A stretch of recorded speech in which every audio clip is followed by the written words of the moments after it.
Well, good afternoon, everyone, or good morning or good evening, depending on where you are in the world.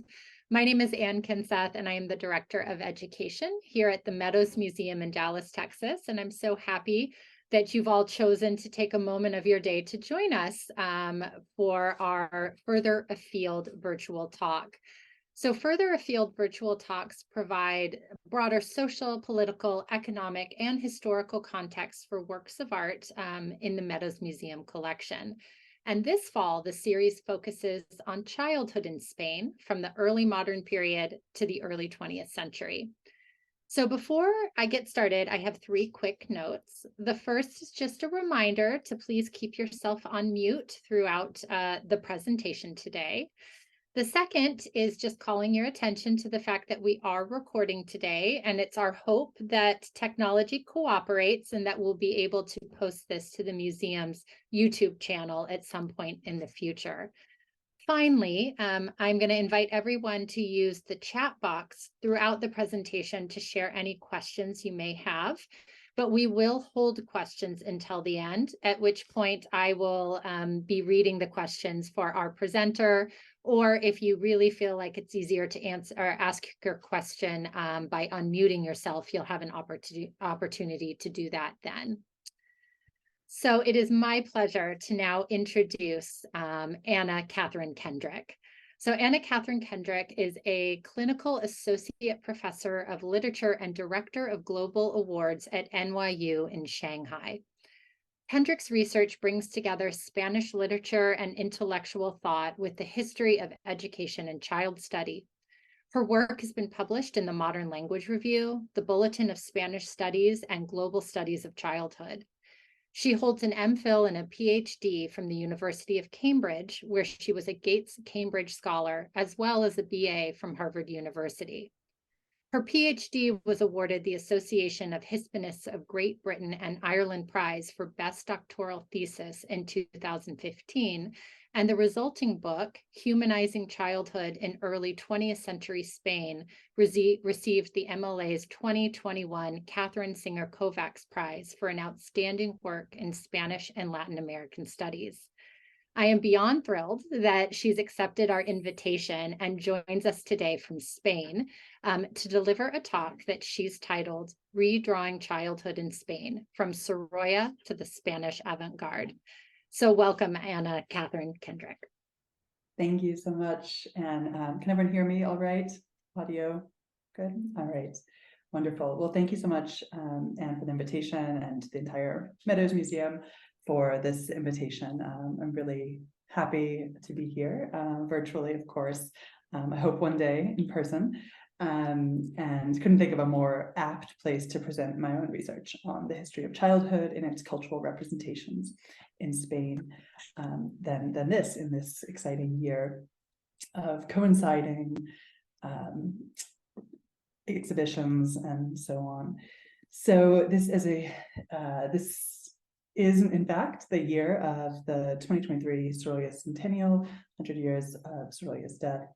And coincides with the opening of an exhibit at the Meadows Museum, Sorolla and Spanish collections, as well as here in Madrid, where I am currently located this fall, at least three coinciding exhibits on Sorolla's, the Palacio Real, the Royal Palace, the Museo Sorolla, Fundación Mapfre, and others are celebrating this. So it's a wonderful confluence, and great to we'll use some of Sorolla's images as a way to structure the talk and to think about changing representations of the visuality of childhood. So my title promises to move from Sorolla to the avant-garde, roughly 1890s, to the Spanish Civil War, which began in 1936. But I will start a bit further back today in the Romantic era, in order to also celebrate or recognize the Meadows' recent acquisition of Federico Madrazo y Kunst's portrait of the child Vicenta Beltrán de Lis, and give some context, further depth perhaps, to the ways that I'm looking at the evolution of representations of childhood. That's the image on the left, which we'll talk about presently. A 2016 exhibit at the Prado, La Infancia Descubierta, or Childhood Unveiled, brought together 8 works of Spanish Romanticism from 1842 to 1855 in the Prado's collections, delving into what became primary, quote, a primary concern of artists in concert with the new interests of their clientele, as the exhibit promised. A bourgeoisie influenced by romantic notions of childhood, innocence, promise, and discovery. This talk then is a chance to reckon with this sense of post-Enlightenment romanticization of the child, alongside the oft-made claim that the 20th century, the early 20th century, was the century of the child, as it's often called. And that is my own period of study, encompassing artists, teachers, scientists whom I argue converged in Spain around a new science and aesthetics of childhood, trying to understand how it all worked, where children came from, how they thought, how to represent them, how to understand them within the larger societal context. And that encompassed concerns with schooling, with education reform, the rights of the child, toys, desks, material culture, and their daily experience of the world. So many will have heard of Rudolf Steiner, the Waldorf method, Maria Montessori. All of these movements are coming out of the same time period in which the new education movement, as it was called, connected teachers across Europe, the US, and further afield, Latin America, Asia, for conferences, publications, even political advocacy. The passing of the Geneva Declaration on the Rights of the Child in 1923, for instance, for the first time codified children's rights as a form of human rights to material and spiritual development, sustenance and health, aid and support, and I'm paraphrasing the language, but protection against exploitation and child labor, and belonging within a larger social community. So all of those concerns are circulating very much at the time that I'm studying. But as my work in the cultural realm suggests, as we said, I look at a lot of artists and painters and writers who are concerned with the figure of the child.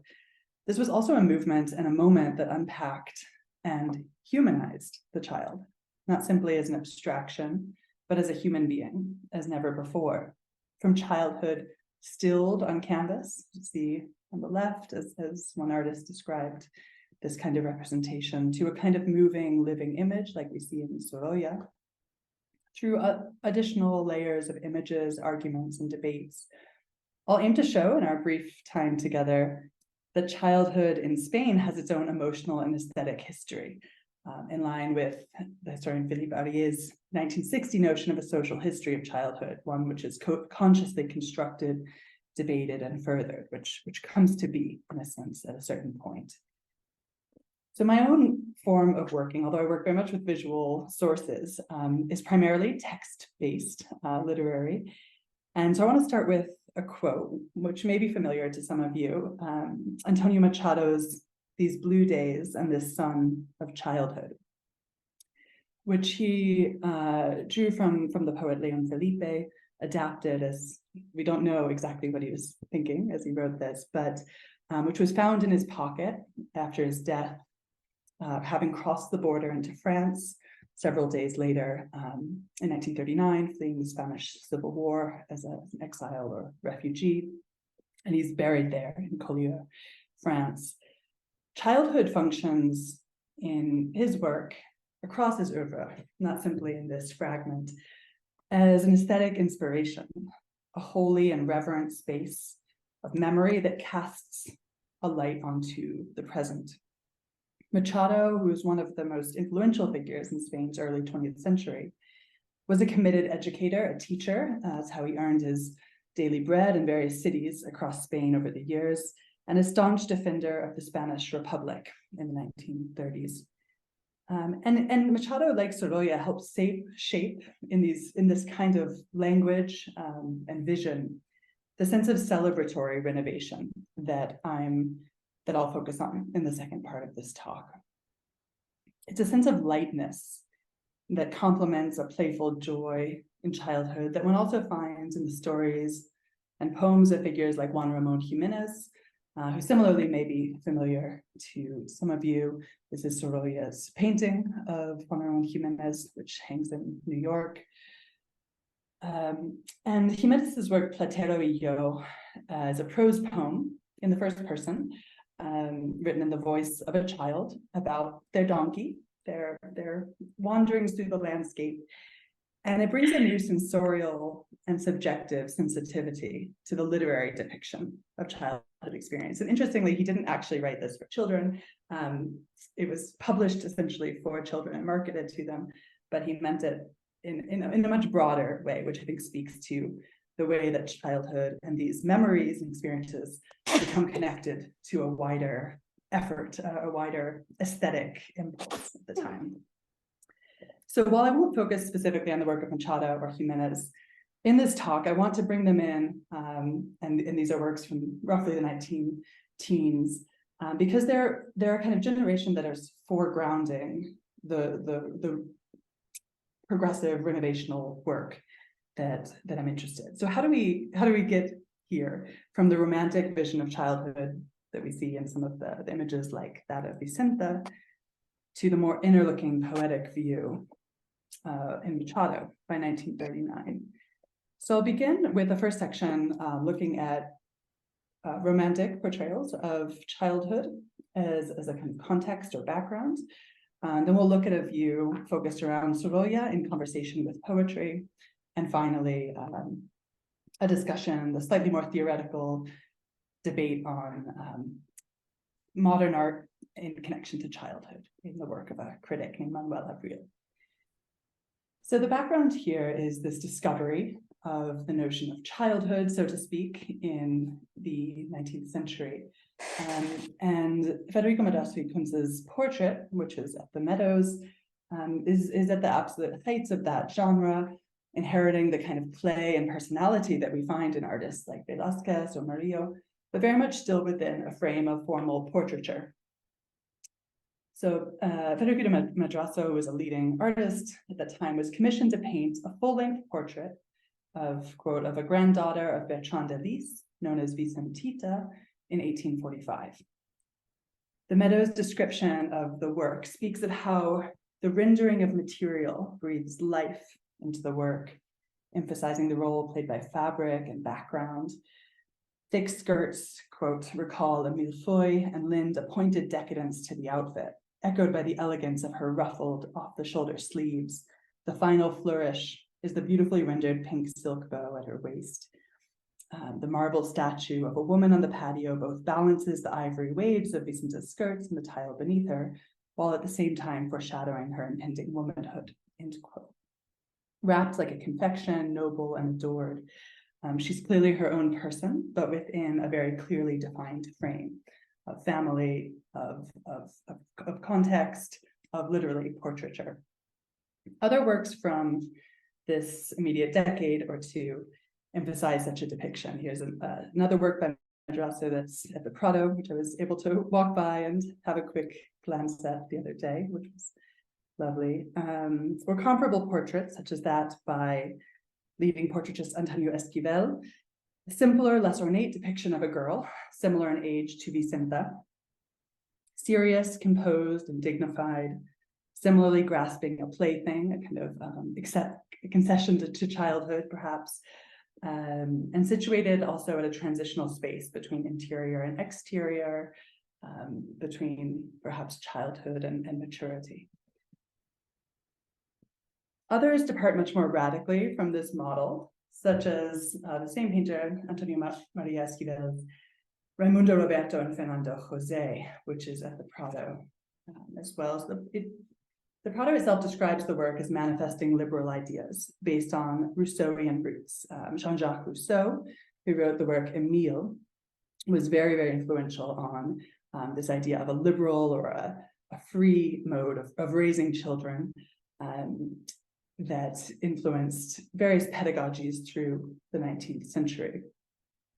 The very term used for free education, libre, appears in capital letters on the front of the dog's collar. Probably impossible to see here over Zoom, but if you download the Prado version, you'll definitely be able to see it. Their father was a well-known writer, journalist, and abolitionist in Cuba, and these two children showcase romantic values associated with childhood: spontaneity, grace, innocence, uncontamination by the negative forces of civilization. And as Javier Barón, chief of 19th century conservation at the Prado, describes it in an introduction to this childhood unveiled idea, that portraits of children had an exceptional importance at the time because they are conceived as individuals, quote, endowed with interest and their own autonomy, not only as projects of man, as they have been understood previously. End quote. So these ideas are already being processed by the early 20th century in this height of this so-called century of the child. There's this, almost 100 years after, 70 years after these works are painted, in 1925, an exhibit of Spanish portraits of children comes into view in Madrid in 1925, sponsored by the Sociedad Española de Amigos del Arte. So while basically conservative in its curation, the exhibit began to open up some sort of dialogue on the autonomous person that's represented in art, while also showing the limits of the romantic genre and what preceded it, what it excludes, and what innovations it could possibly invite. 1925 was the same year that Jose Ortega Gasset published his famous dehumanization of art, which I'll speak of in the third section, which occasions a kind of radical reconfiguration or reinterpretation of modern art and what it stands for. But that's quite far from this catalog. One scholar who wrote in this catalog introducing the works, Antonio Méndez Casal, expressed the motivation behind the exhibition in a somewhat ambivalent way. In a sense, saying, why have we never looked at child portraits before, and are they worth looking at? He says, perhaps children's portraits don't offer the psychological interest as portraits of adults. After all, such expression is inherent to artistic interest. Above all, they don't offer those marks of life, of struggle, those intimate histories that are imprinted upon faces. For those who know how to read them, the child is a promise, the adult a reality, the old or the elderly a history. The child's sense of promise, end quote. The child's sense of promise arguably made it a flat, relatively uninspiring canvas for art, he seems to be implying in early depictions. But it was precisely this openness, this ability to restart or to begin from promise or from openness that beckoned later artists who wished to change the status quo and in effect change their own work through what children offered or represented. Méndez Casal suggests that in early portraits in the 16th and 17th century, children were just what he called niños hombres, child men, no sense of play, no smiles, nothing more than figurines. Velázquez, he suggested, brought children outside for the first time, and also, as in Las Meninas, treated them as children, granting figures like the Infanta Margarita Maria a sense of vida, acción y movimiento, life, action, and movement. Same with the foot of the girl on the right with the dog. Right? These are small details that show a sense of childhood. This is 1656. So it's not that these traces are absent, but we're thinking in broad strokes here as we move through these exhibits and reinterpretations. So all of these conceptions build up a base for discussing the depiction of the child. Why show them as subjects in their own right? What do their faces convey? What emotions do they invite in the viewer? How do they change via their context or landscape? How do these new forms of representation influence understandings of them and represent literal reactions and treatment in education and in popular culture? So that's where I want to move now, to introduce a little bit of the new education movement and how that intersects with depictions such as those of Sorolla's. So this is the image on the front cover of my book, and that's very much for the reason that, to me, it speaks to exactly this kind of sense of movement and light and openness that, although interestingly, Sorolla himself is not a focus of my analysis in the book itself, to me actually represents the spirit and the aspiration that writers and others are aiming for in what they look to do and change about childhood, about education, and in their own work. So we mentioned that this is the year of the centennial celebrations. At the Palacio Real, there is a very unusual virtual reality and also immersive exhibition of Sorolla in which music and the images change and move. And that's obviously the movement is inherent in the works, of course, in some form, but this very much brings it to life for a different, broader audience. And I'll speak to this in the Sea of Sorolla with Manuel Vicent, opening up this week, or just opened at the Fundación Mapfre, is Sorolla's Summers. So we can see a common theme that I probably don't need to elucidate, but this connection between childhood and light and movement is key to all of this, and as I'll show in some poetic works along the way.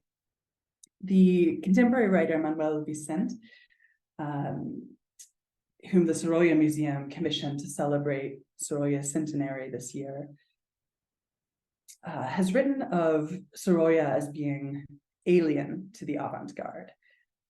Of course, there are many avant-gardes, there are many avant-garde artists, there are many isms in art history and in cultural history, and so that may very much be true in some senses. But the kind of avant-garde that I'm speaking to here is a kind of undoing of childhood as formally and traditionally represented, thus making way for a freer, more open reconfiguration of it. So Vicent's writings on Sorolla, I think, speak to this aesthetic, although they are written in 2023 or perhaps 2022. I want to bring those in and speak to that. So Vicent, again, this is from the exhibit on the bottom left, says, when I contemplate the paintings Sorolla produced in the Mediterranean, I think that I've come to understand its light, not in a discursive way, but through a sensual experience of the sun in my childhood. The first summer of my life, when I was only 3 months old, was spent by the sea, and perhaps my brain unconsciously absorbed the blinding brightness of the sun against the sand, the salty breeze that expanded, the smell of seaweed and calk emanating from the beached fishing boats, the rhythmic sound of waves breaking day and night, followed by the suction of the undertow.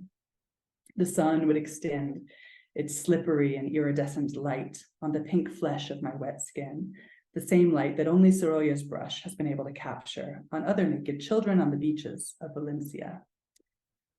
The conscious revelation of the sea, though, came to me when I was 5.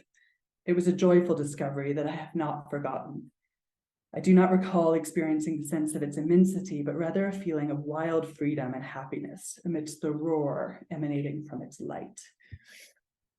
So I'll speak quite a bit about multi-sensorial experience and how the avant-garde, the poetic avant-garde that I'm interested in, as well as teachers, I think of Montessori's sensorial learning, we're very much primarily interested in fostering. And even in this quote, we have a roar, like a oral sound coming out of the light itself. So this is a movement aesthetically or artistically that's in concert with the educational and humanistic ideals of the Edad de Plata, the Silver Age, the 1920s, 1930s in Spain, before the Spanish Civil War. It's a stripping away of what is unnecessary, but not a tearing down of all that's come before. There's an interest in tradition and in working within frames, but bringing something new to them. And in that sense, putting Sorolla on the big screen, as this exhibit does, is definitely an interesting way to interpret his works for today. There's this focus on lightness, on looseness, on movement that goes hand in hand with the construction of new institutions that foreground health and movement, even within schooling, along with artistic creativity and exploration. There's the advent of something called open air schools. This is not only in Spain, it happens in Germany, in Britain, in France. The Escuela del Mar in Barcelona is this beautiful building that's located right on the Barceloneta, looking out at the sea, was bombed during the Civil War and rebuilt elsewhere, but very much a model for that kind of work, as well as summer colonies that took children to the sea, excursions to the mountains, and of course there's also a public health reason. In the late 19th century and early 20th century, the open air and the health bringing benefits of the sea, we can recognize, I think, this movement, but it very much comes together with pedagogical reforms as well, right? You learn and think differently in different spaces, and there's a different respect for the environment and for the nature that surrounds you when you're going beyond the traditional walls of the classroom. In that sense, Sorolla, in his depictions of figures like the poet Juan Ramón Jiménez and others, is very much embedded in the movement of liberal educational reform that's happening in Spain. From all through these images, we've gone from, well, the publication date doesn't fully reflect their taking, but roughly the 19-teens through the early 1930s.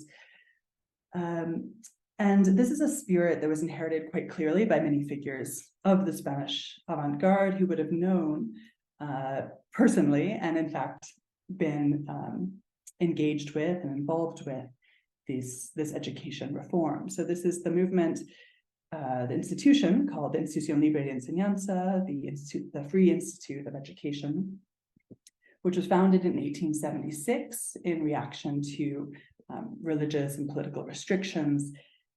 So towards academic freedom, towards rationalist teachings rather than Catholic religious pedagogy in schools, and engagement in experiential learning through science, through the arts, through lived experiences.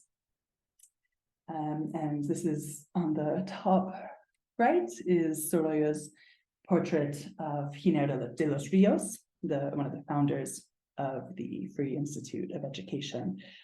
So we can see certainly Sorolla and the figures of the ILE were very much connected.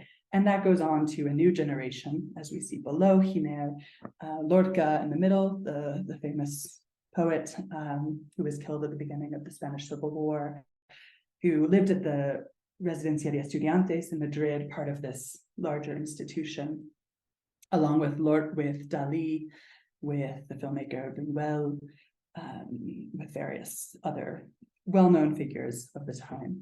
So although we might not connect, let's say, Salvador Dalí with this movement directly, and he may have been one of those artists where it's the sense of the alien to Sorolla, perhaps in Vicent's interpretation, but the connections are very close, and the spirit of free thinking that is passed down is very much here.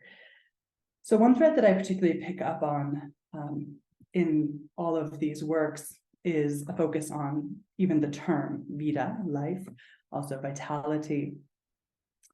And as this textbook from 1927 suggests, teachers, reformers are focused on all forms of ways of bringing life, la vida, into school, rather than school squeezing out all the life from children, which was the common perception, well, not the common perception, but the reformist perception of what traditional schooling did. And so through this movement, through this emphasis on life and on experience and on activity, I make a argument for a kind of humanization of childhood. That's not only an embrace of humanism in an academic or scholarly sense, and there was actually a lot of interest in that intellectual history, but a dedication to treating the child as a human being of equal rights and value, as in the kinds of conversations and questions that educators like Giner de los Rios or Manuel Cosillo, or later the Madrid teacher Ángel Lorca, they record in diaries, and their pupils remember the kinds of questions and conversations that structured the learning experience. So these are never posed as non-hierarchical relationships. There's always a clear sense of authority or the unique or special roles played by students and teachers.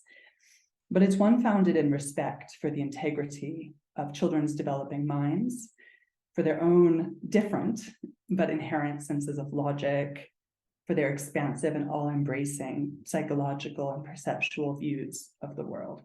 And that goes even into biological studies as well as psychological, of how does the child perceive and understand the world, and therefore, how should we adapt learning to actually fit them, to suit their thirst for sensation, for experience, even a different kind of sense of time. And in a similar way, artistic depictions and poetic evocations, I think, enact both a focusing and a blurring of the child. They celebrate their presence and their wholeness, while also allowing them to somehow blur in movement, to move beyond the frame, almost in a photographic quality. So I promised to look at some of the literary works that fit into this trend or this tendency. And I want to look at a work called Niño, or Child, by the poet Jorge Guillén, who was part of this so-called generation of 1927, looking to reform and simplify and celebrate Spanish poetry in a new era. So poets like Guillén develop a kind of child-inspired form of poetry. And I wrote an article on Guillén's focus on childhood. I don't think it's been looked at much before, but he has several dozen poems that have child or some form of child in the title. And he's often considered a sort of a poet of light and of air, but not so much of childhood. And again, that conflation or that connection, I think, is really important. And I also see it in some ways as inspired by the light and movement of images like those of Sorolla, but not romanticized, not kitsch. They contain darkness, undercurrents, threats, shades of light and dark, which we see here. There's this clarity, but there's also the sea as a turbulent machine. Sal de la onda bruta, salt of the brute wave. There's a beauty and a grace in this depiction, but it's not without threat. The child is evoked by only two words: the niño of the title of the poem, and the poeta of its conclusion, poet of pure games without interval, divine, guileless, the sea, the total sea. And it's actually unclear, is this referring to the child or to the sea? And therefore, they are also aligned or brought together in a very integral way. A poem celebrating a child on the beach is held together by terms of roundness and flow, circles of the rose, conch shells, the waves, echoing the swirls of the ear, like children holding up shells to listen to the waves within. This is a state in which time has a different quality. It is total, without interval. These are terms from Guillén. Intact, one of pure unity.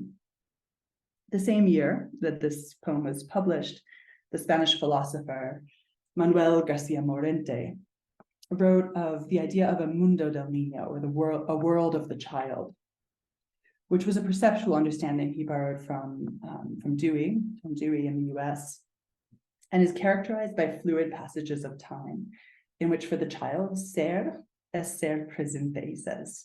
Being is being present in any given moment of time.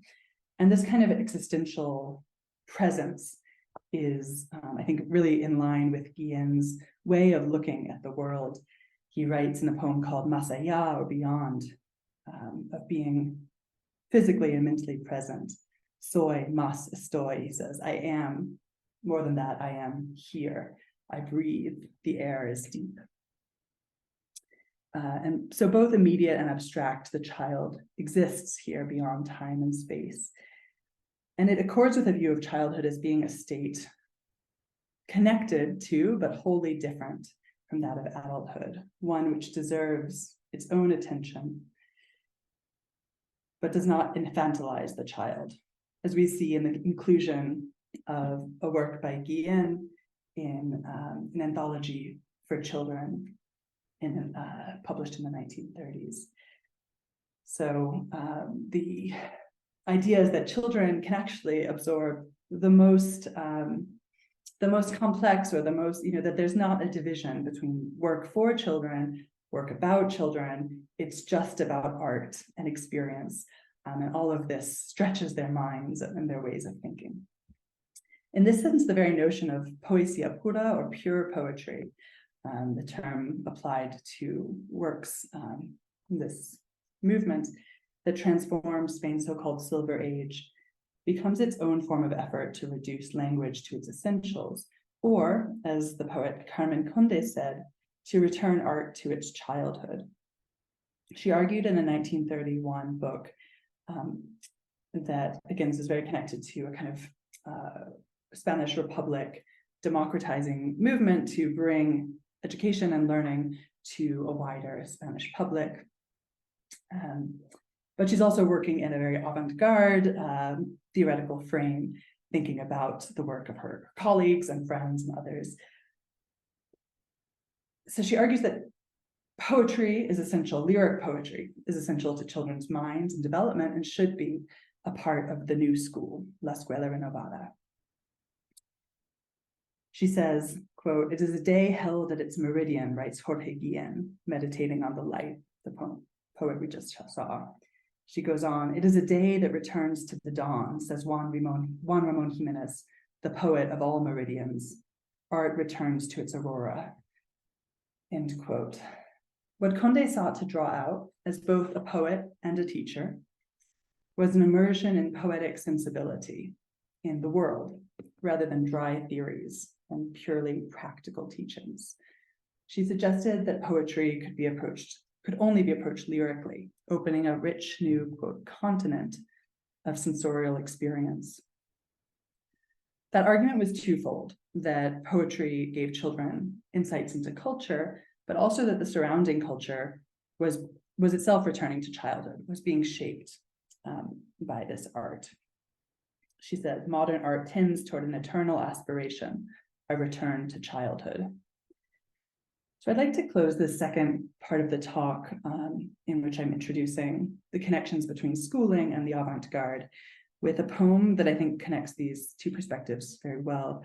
And that's one called Mediodía, or Midday, by the poet Josefina de la Torre, whose work was, in a sense, kind of forgotten for most of the 20th century, but has recently been experiencing a renaissance, part of rediscovery of many of the female figures who were connected to this movement. And her work was introduced by leading figures of the time. She published various works of poetry in the late 1920s and early 1930s. Josefina de la Torre grew up in the Canary Islands, in Las Palmas, and her poems like this, depicting the sand, the shore, pebbles, the horizon, they reflect her own childhood memories of growing up running and playing on Las Canteras Beach in Las Palmas, which is geographically very far afield, of course, from the Valencia of Sorolla, but aesthetically very close to that experience that he sought to capture: movement, light, salt, energy, fleeting time or stilled time. I spoke earlier of the writer Manuel Vicent, whom the Sorolla Museum commissioned for this exhibit. and who does so through his childhood memories of the sea. Vicente speaks too of this sense of capturing time. He says that art is about stopping in time for the final note that structures an entire melody, the brushstroke that makes an image say enough.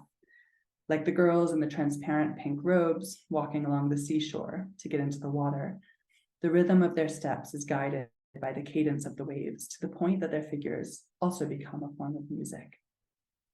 So again, this, there are many themes I think that could come through here, the connection between childhood and light, between memory and vision, but also this multi-sensorial quality in which what we remember is very much connected to this view of childhood and its very much living and experienced realities. So in a final venture, I want to look at the ways in which this notion of the human or humanized child comes through and is reframed by figures perhaps arguably a little closer to that kind of traditional that's the wrong way to say that, an avant-garde that is interested in the reform of art and the reinterpretation of it. And that is speaking to Ortega's dehumanization of art, but also to pedagogues who in the Spanish Republic are going out and working at the forefront of culture, politics, and society. So the Second Republic in Spain in 1931 decreed the start of a highly visible form of cultural outreach, the Misiones Pedagógicas, or pedagogical missions, which enlisted leading intellectuals and artists, such as the poet and dramatist Federico García Lorca, I mentioned earlier, we saw at the Residencia, the student residence in Madrid, and he's second from left on the top group photo. Or traveling exhibitions of the Prado's art, as we see below, to bring art and culture to small towns and neglected rural areas. So an essayist and cultural critic and children's author named Manuel Abril, not a very well-known figure, but active in these discussions and certainly in commenting on the pedagogical missions, documented this effort within a larger effort to isolate the human element in art and childhood and kind of try to also come to terms with these connections between so-called high culture and what it should mean to the people visiting the exhibits. And ultimately sought to understand what it was in art that could capture fleeting human qualities, muted, stilled, or held in time. His writings revolved around a question of what the human was, how art could capture a sense of life, and how art itself could be in the process lifted or transformed. So there are two works that I'll discuss in this connection quite briefly. And that is Abril's discussion or defense of Ortega's famous dehumanization of art. And secondly, his writings on the human qualities in children, in art, and in photography. Ultimately, in commenting on the pedagogical missions, he argues that they shouldn't be teaching what an abstract notion of culture was, like the works of the Prado, that this is all there is to know, but rather that they should engage with the experiences of the children there themselves, who understood most fundamentally, he says, what life was. The statement built upon a guiding pedagogy of being, or of existence. As he said, a pedagogy that teaches how to be will always have radical advantages over one that teaches how to learn. So this being versus learning, again, is a crucial distinction in the new educational movement. This critique brings to mind the many teachers who were involved in these missions, including Carmen Conde, whose work on lyrical poetry we saw earlier, and she's depicted in the middle under the arrow, under the word niños, very much amidst the children that she's working with in this mission. A living, breathing vision of learning was more important in art than in any other field, Abril suggested, because it relied on human emotions that couldn't be taught or packaged. But what was so essential to children? This goes into some way of thinking about how humans develop from something he considers perhaps primitive to cultivated, animal to spiritual life, and that somewhere in between is the human experience, is the human process. He writes an article in 1933 called Humanization and Denaturalization, or the Human and All Too Human, where he argues that the Spanish public had taken up Ortega's argument, essentially wrongly or in too broad strokes, that it wasn't that art had become dehumanized in a negative sense, but that there was something going on between what he calls the infrahuman, almost like a biological or animal state, and a spiritual or abstracted humanity on a much higher order, what he calls the sobrehumano or superhuman. And so in his argument, in great art, these two tendencies are in balance, that art forms a process of humanization, the development of a transcendent or shared culture through the effort of artistic creation. And it was thus then potentially even in art's turn to abstraction that it becomes its most human self, even when there's no corporal human representation, because it's relying on human ingenuity, human imagination. It's not limited to the body, but rather to thought, emotion, invention. The new art could make use of all that humans did not inherently or naturally possess as biological creatures, but rather all that which they invented on a more spiritual or creative plane. So this is a sort of idea of like what the human is in art, which is slightly separate from his interpretation of childhood or children, but he shares these interests. So for the sake of understanding it a little deeper, bring them together. In 1936, he publishes Children in Photography and Art, consisting of paintings, photographs, and cartoons. And in brief facing texts, he discusses what he sees in them: a gaze, a mouth, chubby hands, a laugh, what makes them, in a sense, human or not. The child is a flower, a puppy, a toy, and a human being, he says. We can find the child in a museum, mute and immortalized in oils, or we can find the child, a living child, right, before us. And those are two different things, but there has to be some connection between them. He looks, for instance, at Goya's Manuel Osorio Manrique de Zuniga, in which a noble, beribboned child holds a leashed bird as three cats gaze outward. The child was, in Abril's eyes here, one more toy without any human trace, it seems, alongside his animal friends. Yet a more clearly awakened humanity he finds in the open gaze of a child painted by Rembrandt. Humanissima, he says, the most human of human qualities.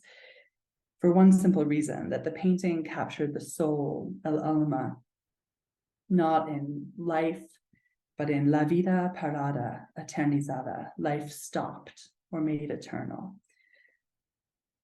Writing in similar terms of Picasso's Paulo as Harlequin, Abril describes the artist Picasso's son here as drawn with a tenderness and immaterial enchantment that combines the human with a kind of suprahuman sobriety. Or in the bright eyes of an infant, captured by German photographer Hedda Walter, the child's gaze was what he calls the great human mystery. Only the human child, el ser humano, he says, offered a gaze of such rapture, taking in the world physically and visually. In the child's look, the viewer saw a moral and spiritual awakening, the dawning, quote, of a tiny human being in attention, surprise, and candor. And in closing these reflections, he returns to the pedagogical missions, including several images, whether the figure of a girl in a field standing shyly listening to a story, or the delighted faces of boys watching a show. He suggested that living reality exceeded the efforts of realist painters. These children exhibited a sense of life, of spontaneity, of richness. And what he sought in them was the human thread, the spark of awakening that should be at the base of all art and culture. So I promised to bring us back or rather from Sorolla to the Avant-Garde, or Sorolla to 1939, to this quote, "These blue days and this sun of childhood." And I think we've found this sense of life awakening across various depictions of children over time. It's not limited to one time or space. We find it even in the words of critics like Manuel Abril, looking at photography, even to capture children's expressions, their fascinations, their sense of humanhood. Abril published this book in 1936, so the year that the Civil War broke out. And children will come to stand for much more during that period in the coming 3 years. They become symbolic representations of the future on both sides. They're brought to children's colonies like this one for protection, for education, for health. Their drawings are shared and reproduced abroad by figures like Aldous Huxley in support of the Republic. Even the bodies, photographs of children killed in bombings are distributed globally or abroad as propaganda. So all of this matters and builds on the central place that children were accorded within a multi-decade movement of reform and education, but also of aesthetic interpretation and reinterpretation. We see here, even in wartime, in these images captured at the seaside at a children's colony, how childhood resurfaces in running, in playing, in diving, in dreaming. So images like these evoke the foundation that we find in Sorolla, as well as the words of Silver Age poets that we spoke of earlier, like Jorge Guillén, who wrote of children playing on the beach, their hands reaching towards the sun, fruit waves and stinging salt bearing down upon them. Or Josefina de la Torre, who painted a poetic picture of children playing in the white froth, barefoot island by the sea. With those words, I will close here. We've covered a large amount of ground, I think, and I'd love to hear any thoughts or questions. And with thanks again to the Meadows Museum for putting this event together. And thank you all for your attention as we looked at representations of childhood through the Spanish avant-garde. Well, I'd like to jump in and just thank you so much for this fantastic presentation. I know that when I am in the Meadows Museum galleries next, I will be looking at our images of children in a really different way. So thank you so much. I'm really glad it worked out that you were in Spain this semester with the time difference, exactly. Well, thank you so much. And I hope that everyone who's geographically close can visit the exhibit and see the Madrazo portrait as well. So lots of things coming together at just the right time. Thank you so much for allowing me to play with those and enjoy those representations in this larger sense. Our pleasure. And should you find yourself in Texas, in Dallas, at any point in the coming years, please reach out. We would love to welcome you in person.